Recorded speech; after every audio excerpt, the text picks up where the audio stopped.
Soon as that is. Oh, there we go. Okay. So today on our 10-minute live, we have Sven. Did I say that right, Sven?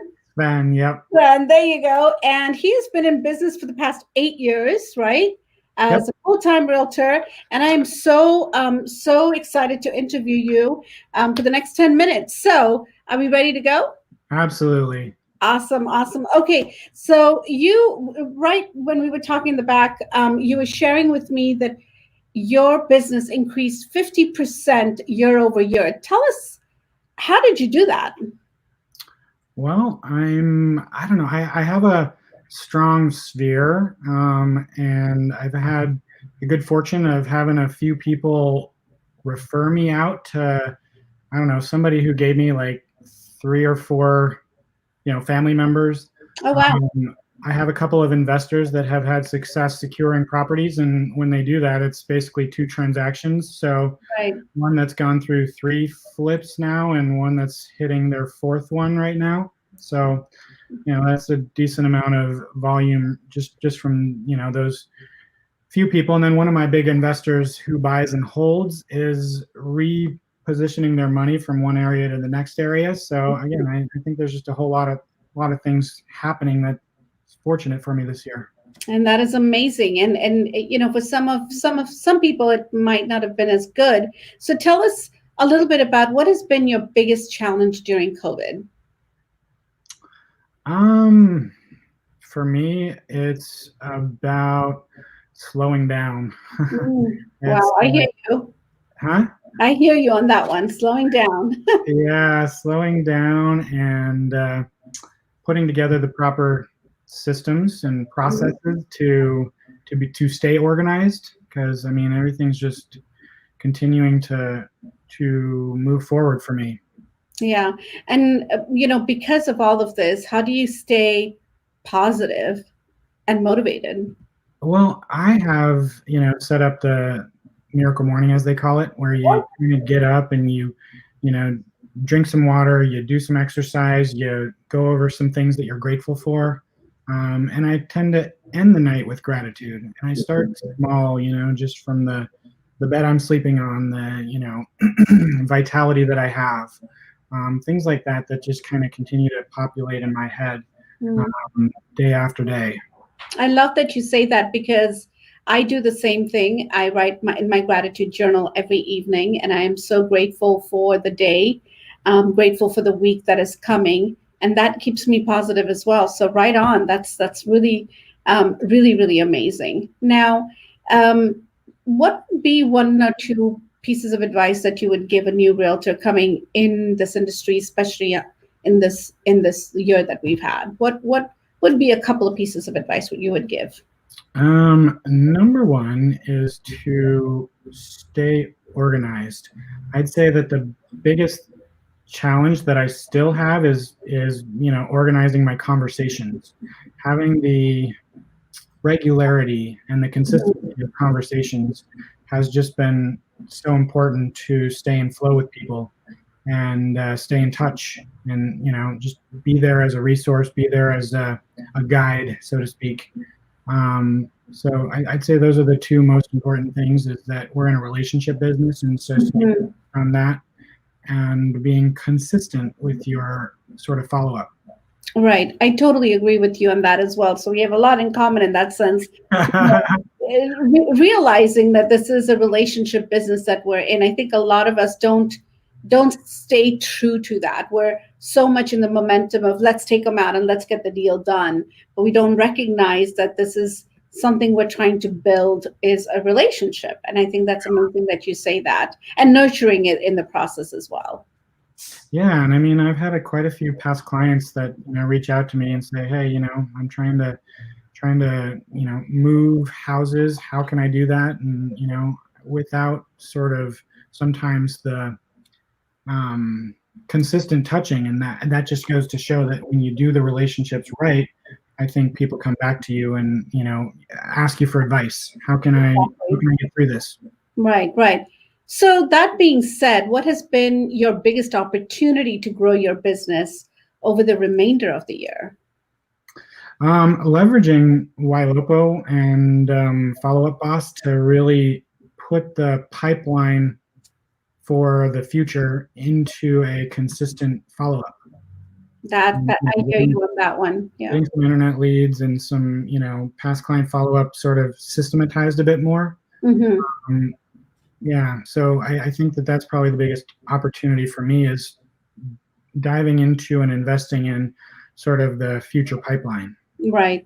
And to stay focused on that pipeline, right? To Absolutely. lead you into 2021. Yeah. Right. Yeah, getting sort of the marketing component of the pipeline in check, so to speak. Yeah. Just making sure that I'm in front of the right people at the right time. I mean, there's that 5 minute or 5 minute. There's that 3-day window when people go from just curious to transactional.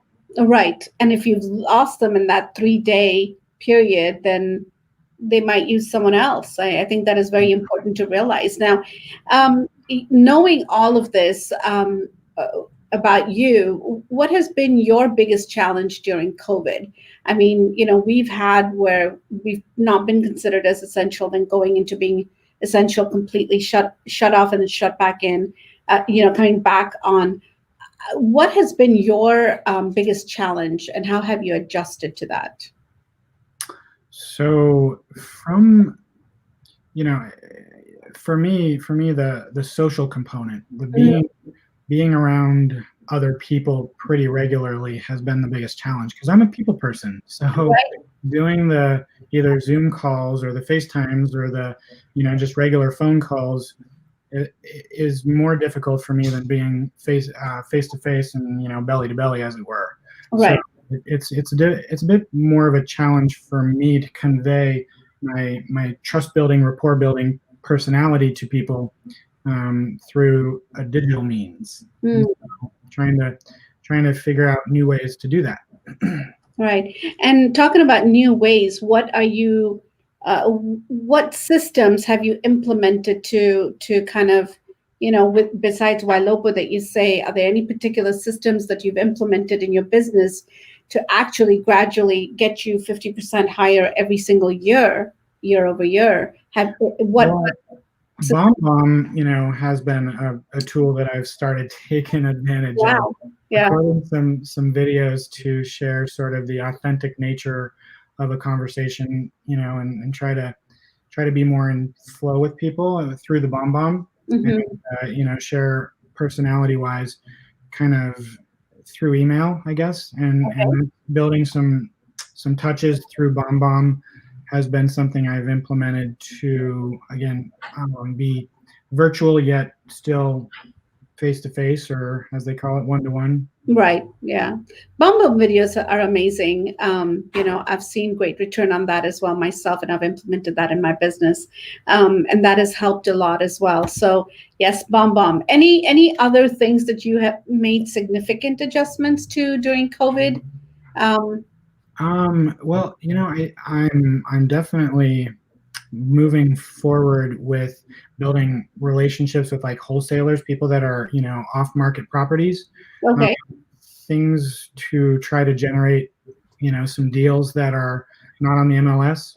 I guess that's another area where I'm trying to get stronger in, so I can, source up, because sometimes they have some move-in ready properties that, they're trying to sell sort of not with a flipper in mind. And so if you can, build some relationships with some of those wholesalers, you can sometimes find some deals.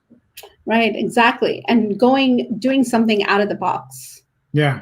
Being creative, Yeah. Right. Yeah. Figuring out how to find properties in, a new way, or just conveying that to people that you go above and beyond is sometimes important. Yeah. Exactly. And showing them that, hey, listen, I don't only look at the properties that are on the market, I also do properties that are off market.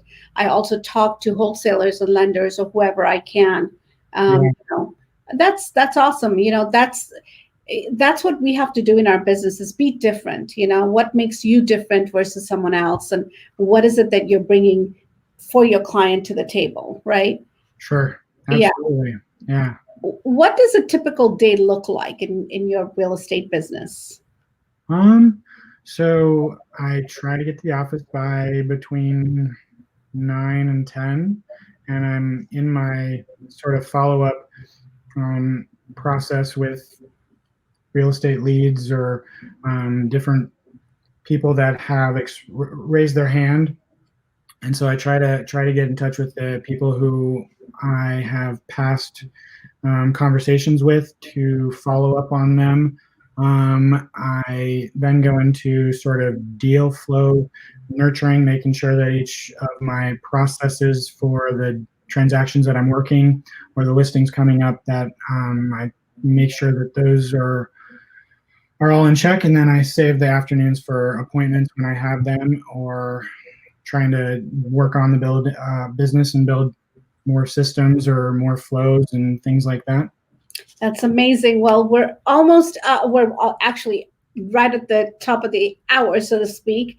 Thank you so much for your time, Sven, and I really appreciate interviewing you. And hopefully one day I'll get to meet you in person. For now, thank you so much. That'd be fantastic. Thanks for having me. Yes, absolutely. Bye for now. Bye. Bye.